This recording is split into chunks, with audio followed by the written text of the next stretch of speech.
Einelti hefur lengi verið vandamál í íslenskum grunnskólum. Krakkar á grunnskólaaldri geta verið algjörar skepnur.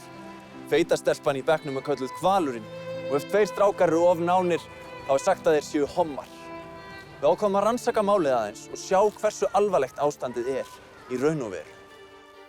Ég ákvað að dulbúa mig sem 9. bekking og mætti í Hlíðaskóla á skólatíma.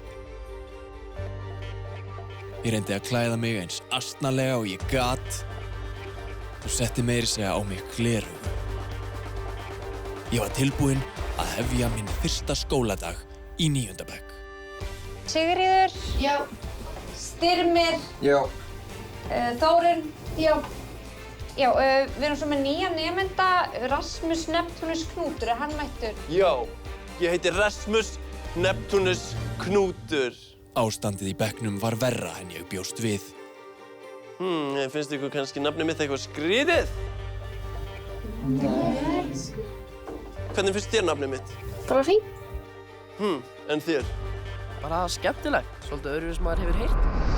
Frá fyrsta degi var mér sagt að ég væri öðruvísi. Ég var að pæla, bara þeir sem eru búnir með heimadæmin. Fröken, hann sagði að ég væri öðruvísi. Hann var bara að segja að nafnið þitt var öðruvísi. Hann var að segja að ég var öðruvísi. Hey Rasmus, við ætlum heim til mín eftir skóla. Viltu joina? Nei, því miður, ég kemst ekki með. Ég þarf að fara heim að kissa kærastan minn. Að ég hommi. Já, cool.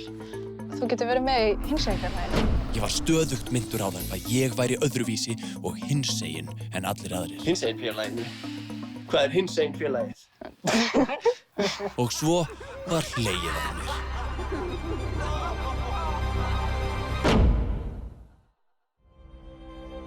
Ég mun nóg mandarínum, má bjóða einhverjum? Já. Já. Rasmus, má bjóða þér? Ég var grýttur, niðurlægður. Þau umkringdu mig. Mér leið mjög illa. En ég varð að halda áfram og reyna að komast til botns í því hversu grimmir þessir unglingar eru í raun og veru.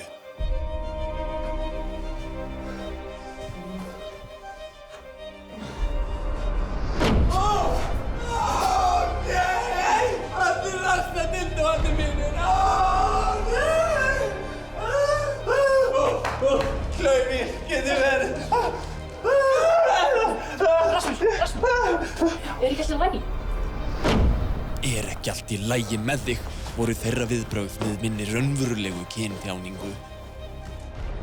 Já, það er greinilegt að víða er pottur brotinn í íslensku skólakerfi.